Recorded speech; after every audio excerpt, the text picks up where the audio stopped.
As everybody who follows the game of football knows, the quarterback position is the most scrutinized position in the entire sport. If the team loses, he usually gets the blame. But if the team wins, he usually gets the praise. It is also a position in which money can play a huge role in determining who is going to be slinging the pigskin for a certain team. The Cincinnati Bengals and their quarterback, Andy Dalton, know all about this. Dalton is without a shadow of a doubt the most polarizing player in the history of the Bengals franchise. On one hand, you have people that love him and want the Bengals to extend his contract and give him a long-term deal. But on the other, you have people that cannot stand the guy and want him out of the Queen City as soon as the season is over. This polarizing opinion on Andy Dalton can all be attributed to his Harvey Dent style of playing the game of football. When Dalton is playing well, the Bengals are more likely to come away from a game with a win. Look at last October, for example. Dalton was playing so well, he was named the AFC Player of the Month. During that time, Dalton had 1,246 yards, 11 touchdowns, and only 3 interceptions. The Bengals also went 4-0 during that span, earning victories over the New England Patriots, the Buffalo Bills, the Detroit Lions, and the New York Jets. The Jets game was especially memorable for Dalton as he threw 5 touchdown passes en route to the Bengals win. In fact, the amount of touchdowns that Dalton has thrown per season has gone up considerably since his rookie season, from 20 in 2011 to 33 in 2013. However, just as Harvey Dent has a bad side, so does Andy Dalton.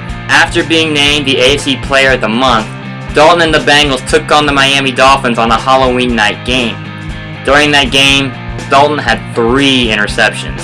He followed up that 3-interception game with another 3-interception game, this time against AFC North rival, the Baltimore Ravens.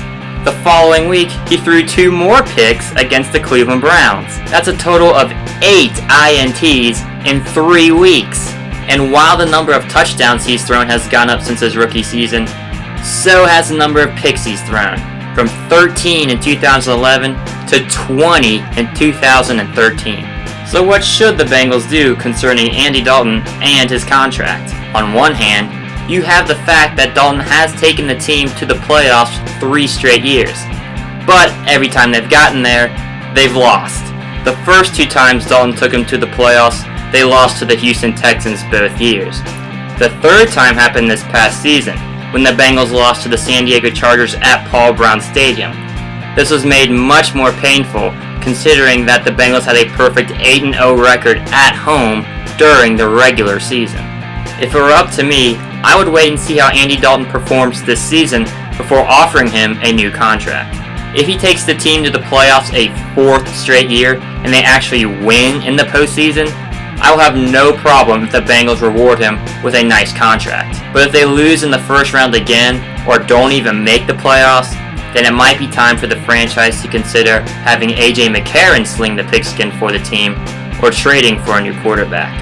Don't get me wrong, I like Andy Dalton as the Bengals quarterback.